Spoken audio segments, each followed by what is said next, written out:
സദാനന്ദൻ, കൊട്ടാരത്തിലെ റിസീവറുടെ PA. ഇത് കുറച്ച് പായസം. ഇന്നെന്റെ പിറന്നാളാ. അയ്യോ വേണ്ടിയിരുന്നില്ല. അവിടെ ഇതൊക്കെ വെക്കാൻ ആരാ ഉള്ളത്?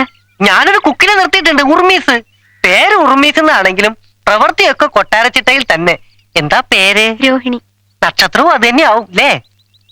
അല്ല, മകം. മകം പിറന്ന മങ്ക, പൂരം പിറന്ന പുരുഷൻ.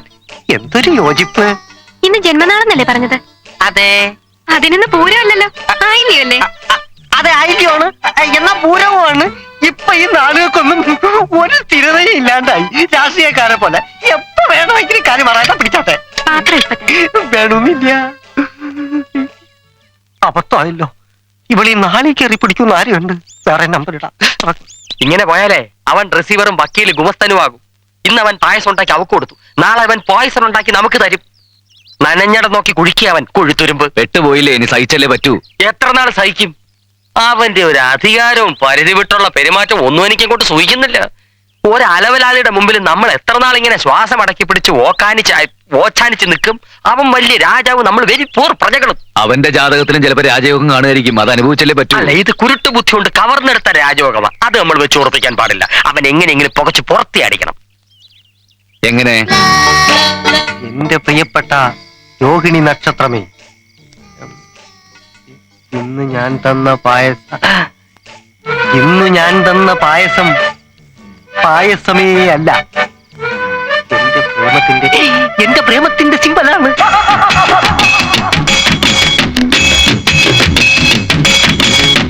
എന്റെ സതുവേട്ടാ എന്ന രോഹിണിയുടെ കുയിൽനാദം എന്റെ കർണപുടങ്ങളിൽ എന്നലയടിക്കുകയാണ്. പക്ഷേ അതെല്ലാം തകർക്കാൻ വേഷം കെട്ടി നടക്കുന്ന രണ്ട് കശ്മലന്മാരുണ്ട് ഇവിടെ. ആ ഫൽഗുണന്മാർ ഇന്ന് എന്റെ കയ്യിലെ വെറും കളിപ്പാവകൾ മാത്രമാണ്. തീപ്പട്ടി ഉണ്ടോ? ഒന്ന് പോടോ. ഉണ്ടെങ്കിൽ കൊടുക്കണോ? അയ്യടാ.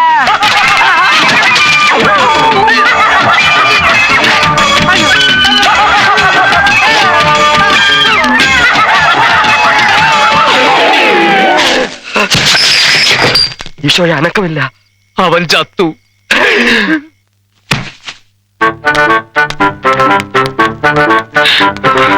സിസ്റ്റർ, ഇപ്പൊ എങ്ങനെയുണ്ട്? ഒന്നും പറയാറായിട്ടില്ല. സ്കാൻ റിപ്പോർട്ട് കിട്ടിയാലേ എന്തെങ്കിലും പറയാനൊക്കൂ. ഞാൻ പറഞ്ഞില്ലേ, നിങ്ങളല്ലേ ഇന്നലെ ഈ രോഗി ഇവിടെ അഡ്മിറ്റ് ചെയ്തത്? അതെ. എന്നിട്ട് നിങ്ങളല്ലേ മുങ്ങിക്കളഞ്ഞത്? അതെ. ഒരു രോഗിയെ കൊണ്ടുവന്ന ഉത്തരവാദിത്തപ്പെട്ടവർ കൂടെ വേണമെന്ന് അറിയില്ലേ? എന്തെങ്കിലും സംഭവിച്ച എന്ത് ചെയ്യും? സന്തോഷിക്കും. സിസ്റ്റർ, കൂടുതൽ പറഞ്ഞ് ഞങ്ങളെ വേദനിപ്പിക്കരുത്. ഇവൻ ഈ അവസ്ഥയിൽ ഇവിടെ കിടക്കുന്നത് കാണാൻ കഴിയാത്തോണ്ട് ഞങ്ങൾ തമ്മിൽ അങ്ങനെയാ കഴിഞ്ഞിരുന്നത്. ഇപ്പൊ എങ്ങനെയുണ്ട് സിസ്റ്റർ? തട്ടിപ്പോവോ? ബോധം കണ്ടിട്ട് കിടക്കുക. ഒരു ഓർലേക്സ് തരുവോ? നിങ്ങൾക്ക് ഭാഗ്യമുണ്ട്, ബോധം വീണു. ഞങ്ങളുടെ ബോധം പോയി. ഇവന് പണ്ടേ തലയ്ക്ക് സുഖമില്ലാത്തവനാ. പ്രാന്ത് നിന്റെ തന്തയ്ക്ക. സിസ്റ്റർ, ഒരു മിനിറ്റ്. ഇപ്പൊ തന്നെ കണ്ടില്ലേ? അതുകൊണ്ട് എപ്പോഴൊക്കെ ബോധം വരുന്നു അപ്പോഴൊക്കെ മയക്കുമരുന്ന് കുത്തിവെച്ചേക്കണം. ഒരു കാരണവശാലും ഇവന് ആശുപത്രി വിട്ട് പുറത്തു പോകാൻ അനുവദിക്കരുത്. ഭയങ്കര ശല്യക്കാരനാ. പ്രത്യേകിച്ച് വെള്ള സാരി ഉടുത്ത പെണ്ണുങ്ങളെ കാണുമ്പോ. ആണോ? എങ്കിൽ ഞാൻ ഏറ്റു. ഏറ്റു.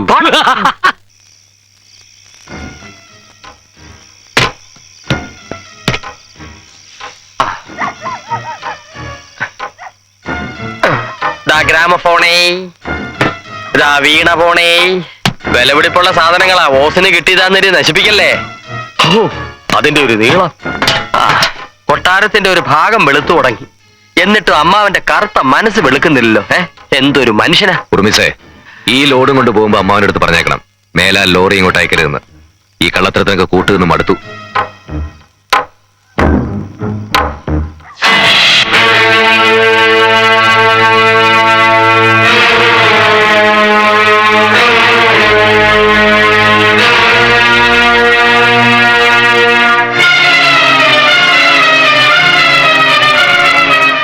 അച്ഛനും അമ്മയും മരിച്ചത് അറിഞ്ഞോ അറിയാതെയോ ഈ ലോകത്ത് എവിടെയെങ്കിലും ജീവിച്ചിരിക്കുന്ന ഒരു അവകാശമുണ്ട് ഇതിന്. എന്നെങ്കിലും ആ അവകാശം തിരിച്ചു വരുമ്പോ ഒരു തിരി വെച്ച് നമസ്കരിക്കാൻ അച്ഛന്റെ അമ്മയുടെ ആ കല്ലറയെങ്കിലും ബാക്കി വെച്ചേക്കണം.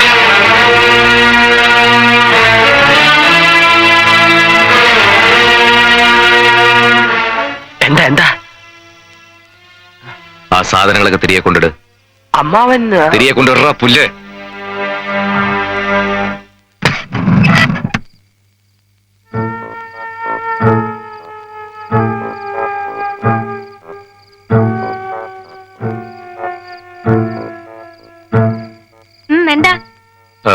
ഞാൻ വന്നത് എനിക്ക് ചിലത് പറയാനുണ്ട്. എനിക്കൊന്നും കേക്കണ്ട. കേൾക്കണം പ്ലീസ്. നിൽക്കൂ, ഞാനൊന്ന് പറഞ്ഞോട്ടെ.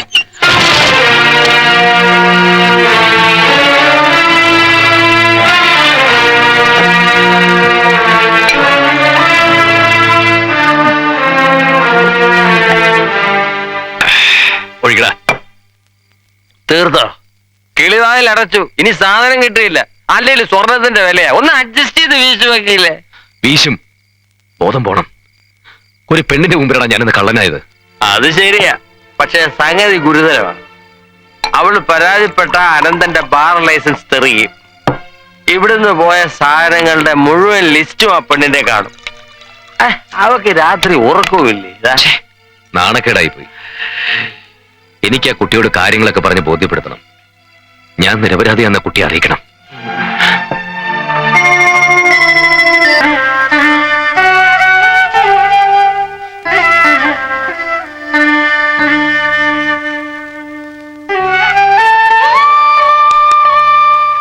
എന്നാത്തിനാ ഇങ്ങനെ കുരങ്ങിയെത്ത കാക്കാലിനെ പോലെ കിടക്കുന്നു? നിരാശാകാമുകന്റെ റോൾ അഭിനയിക്കാൻ തുടങ്ങിയിട്ട് കുറച്ചു ദിവസം ആയല്ലോ. അവൾക്ക് അനന്തനോട് ഉള്ളി തട്ടിയ സ്നേഹം ഉണ്ടായിരുന്നില്ല, ഇറങ്ങി വന്നേനെ. സ്നേഹത്തിന്റെ മുമ്പിൽ നാരായണക്കുറുപ്പല്ല, സാക്ഷാൽ ഉദയനക്കുറുപ്പായാലും ഒരു പ്രശ്നമല്ല. നമ്മളെ വേണ്ടാത്തവരെ നമുക്കും വേണ്ട. നിനക്കത് നിസ്സാരമായിട്ട് പറയാം. കുട്ടിക്കാലത്ത് തുടങ്ങിയ ബന്ധമാ, അത് അത്ര പെട്ടെന്ന് മറക്കാൻ പറ്റൂടാ? മറക്കണം. അനന്തനോടുള്ള സ്നേഹം അവൾ ഒരു കളിയായിട്ടേ കണ്ടിട്ടുള്ളൂ. ചന്ദ്രിക്ക് രമണനോടുണ്ടായിരുന്ന പോലെ ഒരു ലവ്. ശരിയല്ലേ? IAS കാരന് വക്കീലിനേക്കാൾ വിലയുണ്ട്. അതെന്താ അനന്തം മനസ്സിലാക്കാത്തത്? വിട്ടുകള വക്കീലേ, വല്ലതും വന്ന് കഴിക്കാതോ? കണ്ണീര് കാണിച്ച് നാരായണക്കുറുപ്പിന്റെ മനസ്സലിയിക്കാവെന്ന് എന്റെ പുന്നാരമോള് കരുതണ്ട. അങ്ങനെ അലിയുന്ന മനസ്സായിരുന്നെങ്കിലേ ഞാൻ എന്നെ കുത്തുവാള എടുത്തേനെ. മനസാക്ഷിയുള്ളവർക്ക് ഇതൊക്കെ പറഞ്ഞാ മനസ്സിലാവൂ. ഇല്ലടി, എന്റെ മനസ്സിന്റെ സ്ഥാനത്ത് മയിൽക്കുറ്റിയ ഞാനതൊക്കെ സഹിച്ചു. ചെറുപ്പത്തിൽ പറഞ്ഞു വെച്ച ബന്ധമായത്, അത് മറക്കണ്ട. മുണ്ടിപ്പോറ്. എടി, ചെറുപ്പത്തിൽ കൊച്ചുപിള്ളേരെ മടി പിടിച്ചിരുത്തിക്കൊണ്ട് അമ്മിളി മാമനെ പിടിച്ചേരാ മക്കള് മാമുണ്ട് മാമണെന്ന് പറയും എന്ന് പറഞ്ഞ് പിടിച്ചു കൊടുക്കാൻ പറ്റുമോ? അച്ഛൻ അനന്തേട്ടനെ ചതിക്കായിരുന്നു, ഒപ്പം എന്നെയും. എടി മകളെ, കൊക്കിലൊതുങ്ങുന്നതേ കൊത്താവൂ, അർഹിക്കുന്നതേ മോഹിക്കാവൂ. അതവൻ അറിഞ്ഞുകൂടാ. എനിക്ക് വലുത് നിന്റെ ഭാവിയാ, നിന്റെ സന്തോഷമാ. എന്റെ സന്തോഷമാണ് അച്ഛന് വലുതെങ്കിൽ അനന്തേട്ടനോട് ഒന്നിച്ചുള്ള ജീവിതമാണ് എനിക്ക് വേണ്ടത്. പ്രേമവും സന്തോഷവും കരുത്തിലിട്ട് ഉപയോഗിച്ചാൽ ചോറാകത്തില്ല. പണമാണ് എല്ലാത്തിന്റെ അടിസ്ഥാനം. ദാരിദ്ര്യത്തിന്റെ ദുഃഖവും പണത്തിന്റെ സുഖവും ഒരുപാട് അനുഭവിച്ചറിഞ്ഞവനാ ഞാൻ. അനന്തേട്ടനെ കൊണ്ട് അച്ഛൻ എന്തെല്ലാം ചെയ്യിച്ചു. ഒരു അക്ഷരം എതിര് പറയാതെ അച്ഛൻ പറഞ്ഞതെല്ലാം അനുസരിച്ചില്ലേ? അതെ, അനുസരിച്ചു. ഇനിയും ഞാൻ പറയുന്ന എല്ലാം അവൻ അനുസരിക്കും. ഒരു കാര്യം കൂടി അവനോട് ഞാൻ ആവശ്യപ്പെടും, അതും കൂടി അവൻ അനുസരിച്ചാൽ. അച്ഛൻ എന്താവശ്യപ്പെട്ടാലും അനന്തേട്ടൻ സമ്മതിക്കും. അനന്തേട്ടനോട് ഞാൻ പറയാം. മിടുക്കി. എന്റെ മോള് തന്നെ അവനോടൊന്ന് പറയണം. നീ പറഞ്ഞ അവൻ കേൾക്കും. എന്താ അച്ഛൻ ഞാൻ പറയേണ്ടത്? നിന്നെ മറക്കണമെന്ന്. നിന്നെ അവന് കിട്ടില്ല. അത് നടക്കില്ല. നടക്കും, അതേ നടക്കൂ. ഉണ്ടാക്കാൻ അറിയാമെങ്കിൽ നിന്നെയൊക്കെ വളർത്താനും അനുസരിപ്പിക്കാനും എന്നെ കൊണ്ട് കഴിയും. കഴിയില്ലെന്ന് വന്നാൽ താലോലിച്ച കൈകൊണ്ട് തല്ലിക്കൊന്ന് പുഴയിലെറിയാനും ഞാൻ മടിക്കില്ല.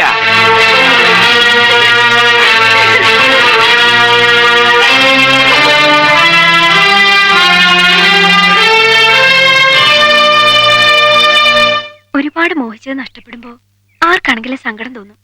എല്ലാം സഹിക്കുക. ഏയ്, എനിക്കത്ര വലിയ വിഷമമൊന്നുമില്ല.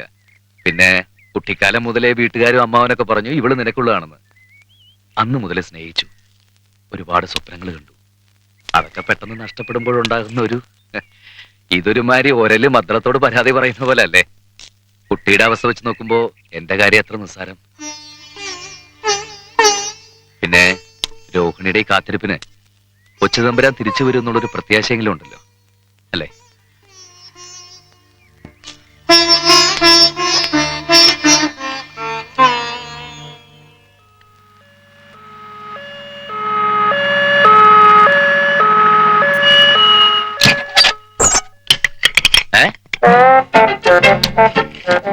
കർത്താവേ, അവൻ തട്ടിപ്പോയെന്നാ തോന്നുന്നു. IPC 302. നീ അകത്തായത് തന്നെ.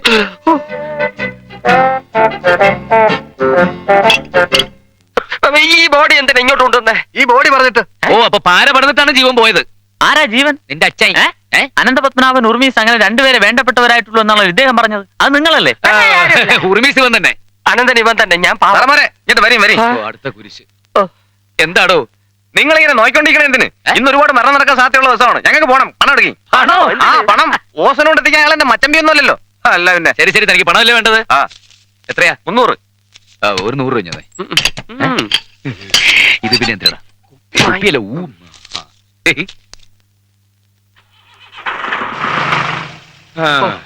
എല്ലാം നമ്മുടെ പടലേക്ക് കെട്ടിവെച്ചിട്ടാണല്ലോ ഈ കാലമട ചത്തത് ഇനിയിപ്പോ എന്ത് ചെയ്യും ശവം കത്തിക്കാം ബാക്കി വരുന്നിടത്ത് വെച്ച് കാണാന്നേ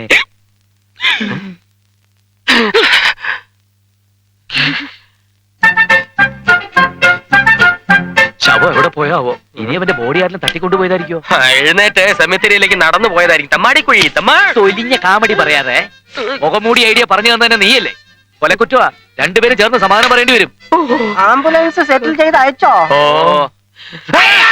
പ്രായമല്ല, ഞാൻ ചത്തിട്ടില്ല.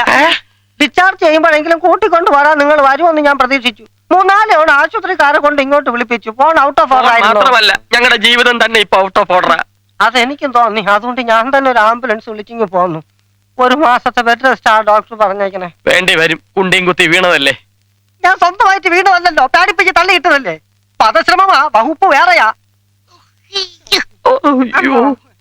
ധാരാളം പഴവർഗ്ഗങ്ങൾ കഴിക്കണമെന്ന് ആ ഡോക്ടർ പറഞ്ഞേക്കണേ. ഇപ്പൊ മൂസമ്പി ജ്യൂസ് കുടിക്കേണ്ട സമയമാ. പുഴിഞ്ഞോട്ട് വാടോ. പറഞ്ഞത് കേട്ടില്ലേ പുഴിഞ്ഞു കൊടുറ പുഴിഞ്ഞു കൊടുക്ക, ഇല്ലെങ്കിൽ ഇവൻ നമ്മുടെ ചോര പുഴിയും. എനിക്കും കൂടി പുഴിഞ്ഞോണ്ട് വാ എന്ന് പറയാനല്ലേ, വേറെ ആളെ നോക്കി കീലേ. എന്താ പറഞ്ഞേ? അയ്യോ, നമുക്ക് പുഴിഞ്ഞു കളിക്കാം.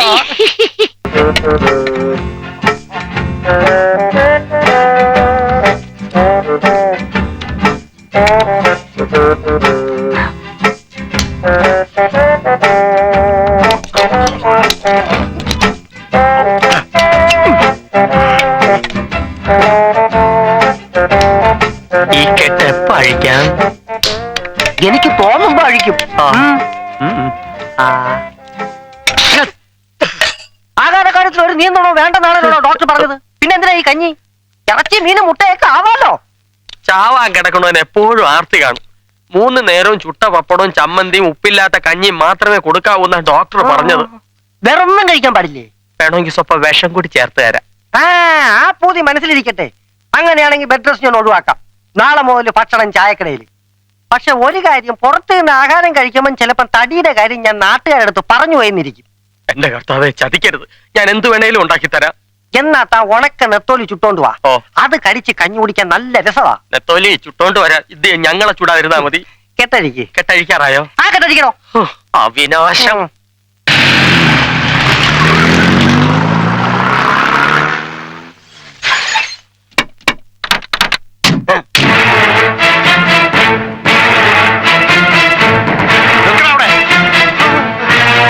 ആരാ മനസ്സിലായില്ല?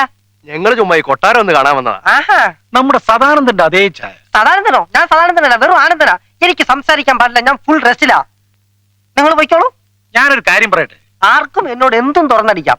മടിക്കാതെ അടിക്കണം. അയ്യോ,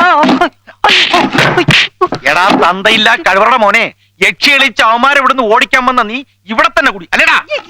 ഞാനെന്ത് ചെയ്യാനാ? കോപം നടത്തി എന്നോട് പാലമരത്തി തളച്ചിരിക്കുക. ഇവിടുന്ന് എങ്ങോട്ടും പോവില്ല എന്ന് ഞാൻ സത്യം ചെയ്ത് കൊടുത്തുപോയി. യക്ഷി സത്യം ചെയ്താ പിന്നെ മാറ്റാൻ പറ്റുമോ? അയ്യോ, എന്നെ തല്ലരുത്. അവന്മാരകത്തുണ്ട്, അങ്ങോട്ട് പോയി ചോദിക്ക്.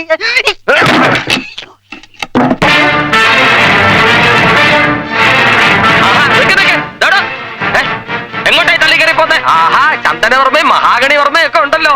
ഈ മുള്ളുമുരുക്കുകൾ ഏതാ മനസ്സിലായില്ല. എവിടാ നിന്റെ റിസീവർ? ഉണക്കാനിട്ടിരിക്കുക. അനന്ത, അനന്ത, ഞാനിവിടെ ഉണ്ട്.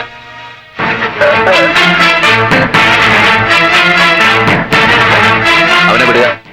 ഇല്ലെങ്കിൽ നീ എന്ത് ചെയ്യണം? പുല്ലേ വിടറോ. അവകാശത്തിന് വേണ്ടി ആർത്തി പിടിച്ച് കിടക്കുന്ന അലവലാദികളാണെന്നറിയാം. എന്നാൽ ഈ കൊട്ടാരത്തിന്റെ താവഴികളാണല്ലോ എന്നുള്ള ചെറിയ കൺസിഡറേഷൻ നമ്പരാക്കന്മാർ അത് ഇല്ലാതാക്കരുത്. മനസ്സിലായല്ലോ? മഹാഗണി മസിൽ വരക്കരുത്. മര്യാദയ്ക്ക് ഇവിടുന്ന് ഇറങ്ങി പോകുന്നതാണ് നല്ലത്. ഇല്ലെങ്കിൽ കൊണ്ടുപോകാൻ ശവമം ചേർപ്പാടേണ്ടി വരും. നിന്നെയൊക്കെ പടിയിറക്കാനുള്ള വകുപ്പായിട്ടാണ് ഞങ്ങൾ വന്നിരിക്കുന്നത്. എന്നാൽ അത് പിടിച്ചു നിർത്തല്ലേ. ഇങ്ങോട്ട് ഇറക്കി വെയ് വകുപ്പ്.